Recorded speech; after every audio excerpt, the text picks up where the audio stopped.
इस बार के लोकसभा के परिणाम चौंकाने वाले होने वाले हैं, क्योंकि जो प्रचार प्रसार भाजपा करती है धर्म के नाम पर, मजहब के नाम पर, मंदिर मस्जिद के नाम पर, हिंदू मुसलमान के नाम पर, अब वो चलने वाला नहीं है। देश समझ गया, मतदाता समझ गए, लोग विकास चाहते हैं, प्रगति चाहते हैं, शांति चाहते हैं, और तोड़ने वाले लोग, टकराव पैदा करने वाले लोग, प्रतिशोध की भावना से काम करने वाले लोग, उनको जनता नकारेगी। आज इस सभा से एक संदेश जाना चाहिए, एकजुटता का, विजय का संकल्प और सेवा भाव से काम करने वाले लोगों को आप आशीर्वाद दोगे तो पूरे देश प्रदेश में कांग्रेस पार्टी दोबारा उस मजबूती से उठ सकेगी जिसकी हम लोग तमन्ना करते हैं, आमना कामना करते हैं।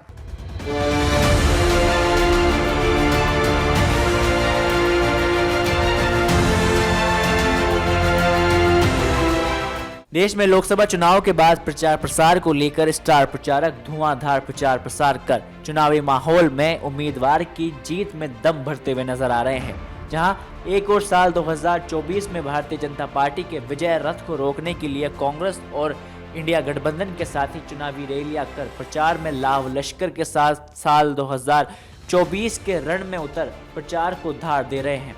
इसी कड़ी में गांधी परिवार के बाद सचिन पायलट के प्रचार के लिए सबसे ज्यादा डिमांड हो रही है।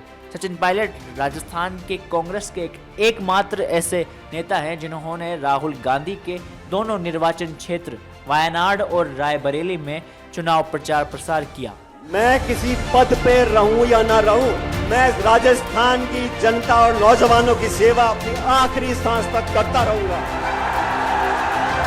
और मैं डरने वाला नहीं हूं, मैं दबने वाला नहीं हूं, मैं आपके लिए लड़ा हूं और लड़ता रहूंगा।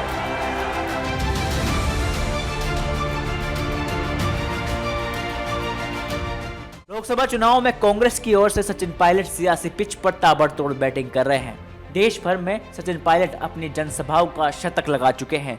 देश के कई अन्य राज्यों में पायलट अब तक 100 जनसभाएं कर चुके हैं। आने वाले दिनों में भी कई राज्यों में उनकी जनसभाओं का कार्यक्रम तय किया गया है। इस बार देश भर में सचिन पायलट की जमकर डिमांड की गई है। राहुल गांधी, प्रियंका गांधी के अलावा सचिन पायलट एकमात्र ऐसे नेता है जिनकी खूब डिमांड कांग्रेस के प्रत्याशियों ने इस बार की है। यही वजह है कि पायलट ने अब तक 14 राज्यों में 53 लोकसभा सीटों पर 100 जनसभाएं कर चुके हैं। इन राज्यों में राजस्थान, मध्य प्रदेश, छत्तीसगढ़, जम्मू कश्मीर, हिमाचल प्रदेश, तेलंगाना, आंध्र प्रदेश, उत्तर प्रदेश, आसाम, केरल, महाराष्ट्र, उत्तराखंड, दिल्ली, ओडिशा, हरियाणा शामिल है।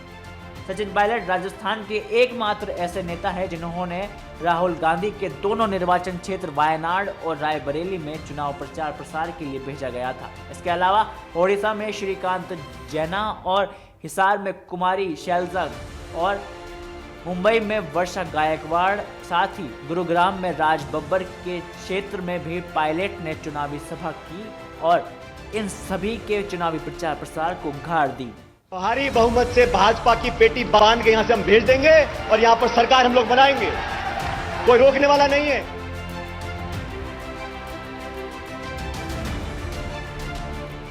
यहां तक कि इस बात को तो भारतीय जनता पार्टी के दिग्गज नेता किरोड़ी लाल मीणा ने भी स्वीकार किया है। उन्होंने भी कोटपुतली में हुई प्रधानमंत्री की विजय शंखनाद रैली में कहा था कि इतनी तालियां तो सचिन पायलट की जनसभाओं में नहीं बजती जितनी इस सभा में बजी है। इसका मतलब भारतीय जनता पार्टी भी मानती है कि पायलट का जलवा किस तरह से प्रदेश में काम करता है। वहीं आंकड़ों की बात करें तो अब तक पायलट 53 लोकसभा क्षेत्रों में चुनावी प्रचार प्रसार कर चुके हैं। ऐसी ताली तो मैंने पायलट की सभाओं में भी नहीं देखी जैसी हमारे हंसराज पटेल की में देखी है, उनके साथ है। लेकिन मीणा गुजर की राम लक्ष्मण की जोड़ी पूरी तरह से कमल के साथ राव राजेंद्र को चिता के भेजेगी।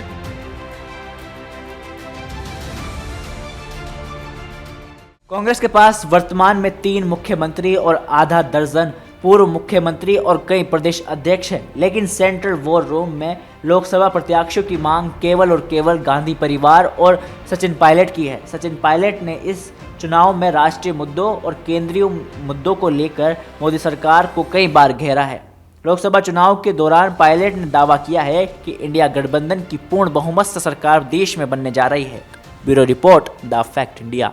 इस बार के लोकसभा के परिणाम चौंकाने वाले होने वाले हैं, क्योंकि जो प्रचार प्रसार भाजपा करती है धर्म के नाम पर, मजहब के नाम पर, मंदिर मस्जिद के नाम पर, हिंदू मुसलमान के नाम पर, अब वो चलने वाला नहीं है। देश समझ गया, मतदाता समझ गए, लोग विकास चाहते हैं, प्रगति चाहते हैं, शांति चाहते हैं, और तोड़ने वाले लोग, टकराव पैदा करने वाले लोग, प्रतिशोध की भावना से काम करने वाले लोग, उनको जनता नकारेगी।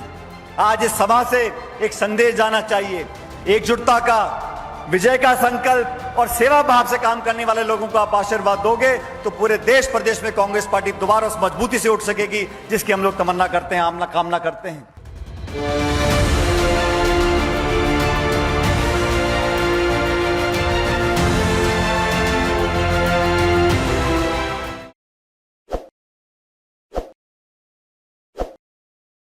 ताज़ा खबरों के लिए विजिट करें द फैक्ट इंडिया की वेबसाइट और डाउनलोड करें द फैक्ट इंडिया ऐप।